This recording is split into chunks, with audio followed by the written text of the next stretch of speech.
Hi everybody, and I'm here with Craig Lewis. Craig, welcome. Thank you. Interesting week of rugby ahead.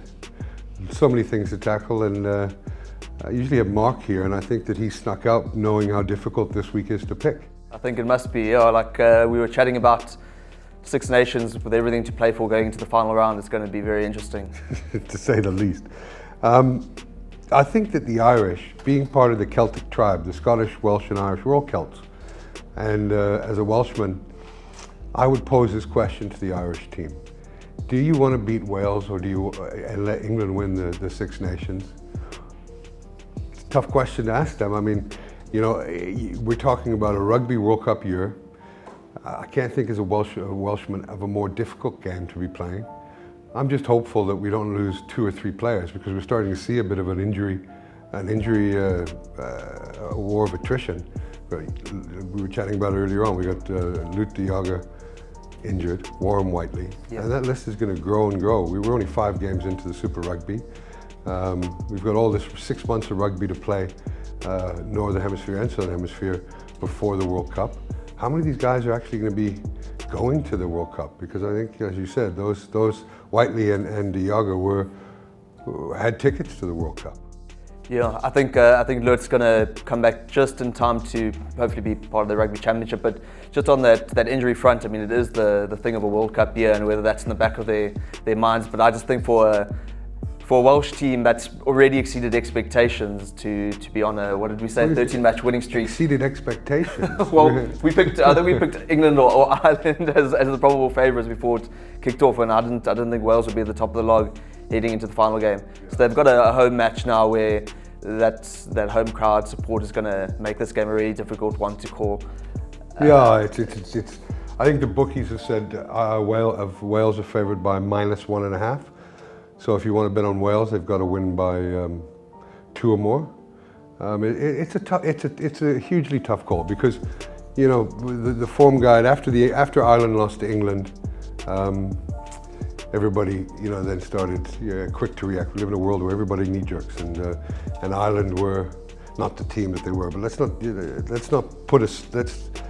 not put aside what they accomplished the year before, and then they're starting to look more like that team last year than the game against England. Yeah, I don't think we can disregard where Ireland have been over the last couple of years, and they've been improving and getting better and better under Joe Schmidt.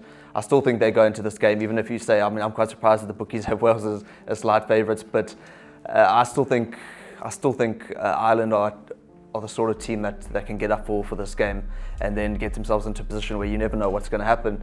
But as we were also mentioning, you know, the Wales and Ireland games first, so England are in a great position of knowing exactly what they need, and if Wales happen to win, but without a bonus point, then England know that they need to go full tilt for the bonus point win. Yeah, England will know exactly what they have to do, and that's interesting, because Wales have been able to score tries, though I think this game is going to be a very low-scoring game. I think it's going to be an old 5 Nations type battle, 21-17, somewhere around that score. I don't think there's going to be a lot of points.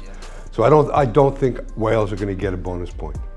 I think England will win the Six Nations, though I hope the Scots get up for the game. I can see why the bookies have put them in as favourites, because the Welsh defence has been smothering. It's been imposing. I mean, the physicality of these games is awe-inspiring. I mean, guys going back in the tackle, the commitment to the tackle. I don't think Ireland's going to score many tries, and I think it's going to come down to who kicks better on the day. Low-scoring game. Who are you picking? I'm picking. I think Ireland will just edge it. But even if Wales manage to win, which wouldn't be beyond the realm of possibility, I can't see them winning with a bonus point. And then it moves to the England game, and that one too, I'm not sure England are capable of winning with a bonus point, because I think Scotland are also the sort of team that are real fighters and also capable of holding them to a win without a bonus point. And then it comes down to what would potentially be points difference. England have the great advantage, as we were mentioning earlier as well, on that front. So maybe we just stay away from any predictions for When I start these predictions, my predictions for the Six Nations were England to be top try scorers, England to have the most points, scored in the tournament, and England to win the Six Nations. So I hope that I'm wrong on one of those bets on this Saturday. But I'm going to have to look. I'm not going to be betting any money on the fund. I'm not going to be advising people where to bet. Enjoy the game. I will tip around 12 o'clock on Saturday, because last time I tipped a bet, the bookies moved and corrected their mistake. I'll look for the full market that comes up Saturday morning, and I'll give people some good advice Saturday morning where to put their money. But it's a coin toss. This one is a coin toss. Yeah. Let's quickly chat about the Australian match fixing. It's so unusual for the Australians to be involved in match fixing. I thought, my sources had told me it was a Scotland game, but I've looked at that video now of that game twice. I can't find anything wrong in that game. And the reason I looked at that game, and it was one I was tipped off to it, bad tip, and the word several. Several to me means only a few years, doesn't mean going back longer than that. But after chatting to you and chatting to a few other people, I think the game that needs focus is the Samoa game. Is that right? Yeah, I mean, to be honest, that's a very interesting one. I mean, you never really associate match fixing and rugby. It's quite a bizarre thing. I don't even know to what extent the allegations are related to. We were saying is that who was involved, how many players, or was it something completely off field? So I'm not quite sure. But that Samoa game was in a completely bizarre game. The headlines after that was just, no one knew what had happened in terms of how that result went that way. So of course that's the one fixture that stands out in terms of if there was something. Well, maybe we should go and look back at Japan, South Africa. I'm kidding. We're going to analyze that game. I think we decided we're both going to watch that video a couple times, that game, and see if we can find out pick up any glaring stuff. And if we do, we'll talk about it on the next show. But let's get into the Super Rugby. Yeah. Tough week. It is, yeah. I think last week was quite a good one in terms of generally every expected result went. How did you go on Super Brew? I think I got one wrong. I went with my heart and picked the Sharks to beat the Bulls, which was a stupid thing to do. But that was my bet of the year, by the way. But I knew that I like to just throw in the odd left field one, and the Bulls completely outplayed them. But it does make it interesting now, because the Bulls and the Sharks both go into a bye, and then that leaves the focus to the Lions. They have a very tricky game against the Rebels, and then Friday night Stormers, they're coming off a bye, playing the Jaguars. Another game that is quite tricky to call, because the Jaguars have now, they came with a very clear strategy of resting a lot of their top players, and they went with the B team against the Lions, almost sacrificed that game, and then it seems that they've targeted the Stormers by bringing a lot of their big guys back in for this one. But the Stormers have built some momentum after a couple, they were also written off right at the beginning of the tournament, and they've built a bit of momentum. And look at the pack they've picked for this week. Yeah. I mean, you make an interesting point with the Jaguars had a clear plan when they came here. What I would question is when you have a clear plan and you can't adjust that plan when you see when I saw Swiss to Brain's team, and if I was your Argentinian coach, and I'm not coaching rugby, so these guys are far more knowledgeable than me, I think, or I would hope. Why he didn't then revert and pick a team that could have beaten the Lions, because they didn't pick a strong team. Yeah. It's okay to target, and they've clearly targeted this game tomorrow night or Friday night at Newlands, and it's just the wrong decision. Yeah. The Stormers pack is formidable. Their lack of ability to score tries is a continuing worry, yeah. But no one will care as long as they keep winning. And for me, I think the Stormers are going to edge this game. The betting, I think, is that they're favoured by 7.5, so I'm going to stay away from that game. In fact, you could toss a coin. Every game in the Super Rugby this weekend could go either way. I mean, it's that challenging. So let's chat through your Super Rugby picks, your Super Brew picks, and have a bit of fun with that. And then I'll talk through what I think is a good bet.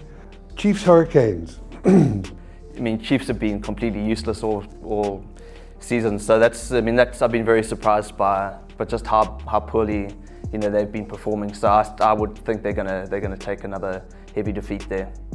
At home. At home. Ooh. What's your call then? How many points? Like for those out there, that's where you make your bonus points. I think on Super Brew is by the margin, staying within 5. And if you get it spot on, like I did last week. Say about a 15 point margin there. 15? Yeah. Jeez, I wish you were my bookie.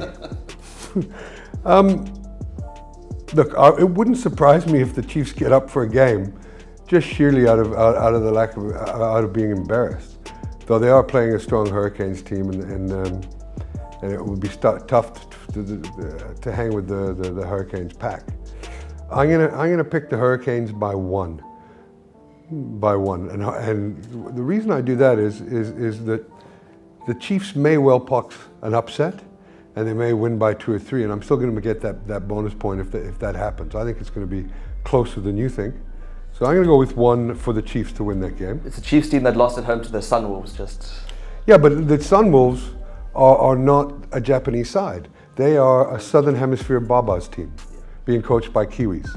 So we might as well touch on it now. You've opened up that can of worms. Yeah. The Sunwolves shouldn't be in the Super Rugby competition. It's basically a second New Zealand side playing. Yeah. It's basically a New Zealand side playing in that competition. No, I hear your point, and I've seen a lot of people mentioning that. But the problem is the Sunwolves have struggled ever since they've joined the competition. This is really the first time they've actually looked like a team that can compete. So it's a bit of a weird one, because now we sit in a situation where we're going, Sunwolves are like a Barbarians team, and people are like condemning the fact that they're being competitive. So you do want to see them actually. I don't think people aren't condemning that they're competitive. People are condemning that they're competitive with no Japanese people in it. Yeah. But I mean, there are some, but not nearly enough for it to be. Well, out of the 23, how many Japanese players were there in the run on 23? Yeah, I mean, sometimes in the starting lineup you've seen a handful, which is probably not ideal, but I'm just glad. Handful's 5. I'm just glad to see the Sunwolves actually competing. Well, it makes betting out there incredibly difficult, because I don't think many people gave that much thought until they started to see the composition of that team evolve. And I don't get what the Japanese are doing. And in the year of a World Cup build-up, why aren't more Japanese players playing? Yeah. I don't get it. Yeah. It is a very tricky one, and it's whether that's going to affect how Japan perform. But they've always maintained that the whole idea of having all these foreign-based players is for that intellectual property to be passed on to their players. So whether that's going on in a greater squad system is probably going to be the defining factor. But it's not ideal to see so many foreigners in what is a Japanese team. It doesn't really look right. If there were 17 run-on players on a Toulouse team that were comprised of the Southern Hemisphere, what would people be saying? But some of those French clubs they're also an amalgamation of overseas-based players. No, I agree, but not 17. Yeah. Okay, so then we got the Brumbies Waratahs. 2 big injuries for the Brumbies this weekend. Yeah. I can't pronounce the one guy. I know Pocock, who needs no introduction. Yeah. Big loss. Pocock's a massive loss. I mean, he's almost the beating heart of that team. But it's still one of those games, and most Australian derbies are really difficult to call, because you actually never know what those teams are going to turn up, and sometimes they'll produce 40 minutes of rugby, and then they'll get hammered after that. And we saw that happen with the Rebels and Brumbies. The Rebels overturning a 16-point halftime deficit. So those results are difficult ones. That one, probably the Tars prediction, I'm going to back them to get a win of about 5. Okay. Yeah, it's that's a tough one to call. The bookies actually can't separate them. They've got pick them, meaning they make your choice. 9 to 10 on both of them. So for me, I'm going to take the Waratahs by 1 on my Super Brew. Not betting. I'm not betting on this game. I have no idea. Toss a coin. And I know that guys look at me for a bit of direction, but when I can't give it, as I've always said, I don't bet on every single game. The bets I don't lose are worth as much to me as the bets that I do win. And when you don't make bets and lose them, you then don't go chasing the money. So I'm just gonna watch that game. Then the Stormers and the Jaguars. The bookies have the Stormers favored by 7.5, which means that they think they're going to win by 7 or 8 points.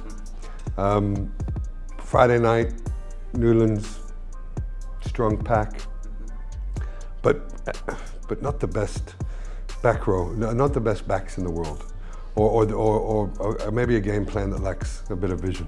Yeah, they have lacked on attack. There's no doubt about that. It's, I'm not quite sure why they seem to have reverted away from Damien Willemse at fly half. He's moved to the bench. Even Dylan Lates at fullback. For me, that's a bit of a strange selection amongst the backs. But looking at the pack, they've got Kitchoff back at prop and Augustus at number 8. I think that's going to give them proper strength up front, and I see them really steamrolling the Jaguars at the source up front. For me, that'll be the game-defining difference. They'll lay the platform for the Stormers to get a win. I think a little bit more than the bookies have them at. I would reckon they'll win by about 10. Jeez, you're ballsy today, eh? For me, what I like about the Stormers is the decision now to appoint John Dobson as the Super Rugby coach for next year. And I don't think that can be underestimated in terms of as a settling factor, because there's a lot of uncertainty at that camp in the first few weeks of the season. You know, the whole Paul True controversy. So to have appointed Dobson, showing the players that there's a direction, and I think that's when you're a player, you want that, especially when you're going to be making decisions on where you want to play. And I don't think many people wanted to play for Paul True. I don't know the guy, but that was the rumours coming out of that I was picking up, and I think you probably were picking up some of those rumours as well. Yeah, I mean, he was obviously the figurehead in terms of they weren't quite sure where he was going to fit into the system. He has been given a different role, which we'll hear more about when you know, I'm going to hopefully sit down with him in the next couple of weeks to chat to Paul and get his side of the story and get greater clarity on what his new role is going to be. But just quickly on, like you say, I think the Stormers have mentioned they only really announced the whole succession plan at this point because they wanted the players to feel a bit more settled about knowing who was coming in. Otherwise, they might have done it at the end of the season. So they know where Dobson stands, and he's been part of the coaching setup for Super Rugby. So I think it will help in terms of calming the player nerves a little bit, because they were very unsettled before the campaign kicked off. Yeah, look, and I was critical of Zelt Murray and the Stormers organisation, but well done for calming the waters, and well done to Paul Sachs and Zelt Murray for bringing a bit of unity to that team. And they're a tough team. They'll be tough to beat at home. I still think that Robbie Fleck lacks the credibility, the credentials to be coaching at that level, and I think we see that with their backline. But as long as they win, who cares? You know. So your call there. You've called 10. I'm going to have a little bet on this one. I think that the Stormers will win the game. I don't think they're going to run away with it. I think it'll be they'll win by less than 8 points. And I'm going to take the Jaguars plus 7.5 for 1,000 Rand. I don't think there'll be many tries scored by either team, so I think it'll be a kicking game. Look out for that bet on WSB, which I have no affiliation to, but they offer this bet, and I like it. Is where they offer a bet: will there be more tries scored or penalty shots at goal, penalty goals converted? Watch out for that one. It's I'll be interested to see what the odds are on that, and I may well jump in on there before kickoff. Highlanders Crusaders. Crusaders favored by 8 to 9. Your thoughts? I think they'll win by more. Crusaders, to me, they're just a class apart. They've proven it. They haven't even really fired on all cylinders yet, and they've still cruised to win after win. They're on a 19-match winning streak now. That pack, that pack is almost unbeatable. It's like a test match pack. I think they'll steamroll the Highlanders. It might be the most difficult game of the campaign, but I'd still go again. Crusaders by 12, more than the bookies have them. Jeez, bud, you got balls like a Himalayan yak. It's hard to say anything bad about the Crusaders, you know, and they're almost becoming that evil team that everybody wants. Someone must beat them, you know, and there's this looking for some sort of vulnerability, but I don't see it. And with the addition this week of the guys coming back into the pack, they're even stronger. So, and the Highlanders team, I was surprised by how close they ran the Hurricanes last week. You know, that should have ended in a draw, and they could have even won it. But to me, yeah, I got to go with the Crusaders by 10. I'm not as ballsy as you. Need 2 points in it. Yeah. Lions Rebels, interesting game. Yeah. I think that will be. I chatted to Swayze Brain earlier this week, and he just mentioned just about how the team is coming along. They've obviously had to back a few of their young players with the departures they've had from the forward pack last year, and then with a couple of injuries which haven't helped as well. So they've backed a bit of youth, and they're going to probably have to keep doing that. I think they've got an exciting selection coming at fullback that people can look out for as we speak. He hasn't named the team, but I think Tyron Green is going to start a fullback, really talented young player. Yeah. And Wandisile Similani was amazing last week. I'm very excited to see him hopefully get another run. So I think the Lions will have the beating of the Rebels, but the Rebels are a really good team, and you know, Dave Wessels, the South African coach they've got there, has got them very organised. They have a strong spine to that team, and Will Guinea and Quade Cooper are marshalling that side.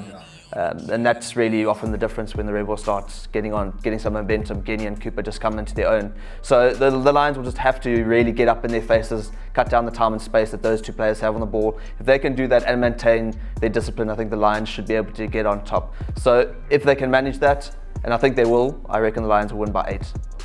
Okay, so you should be a bookie, because bookies are saying 7 to 8.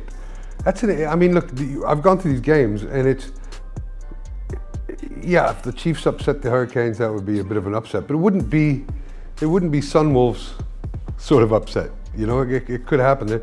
All these games could go either way. And one of the things I've done, I put a 20 Rand accumulator on all upsets, just for the sheer sake of having a bit of fun. It's the biggest Hail Mary pass I'll ever throw in my life. And if it comes off, it pays 20,000 Rand. I think it's 200 to 1 or something absurd. But it's got no chance of coming in. You know, the reason it's 200 to 1. You know, the Rebels are well organized.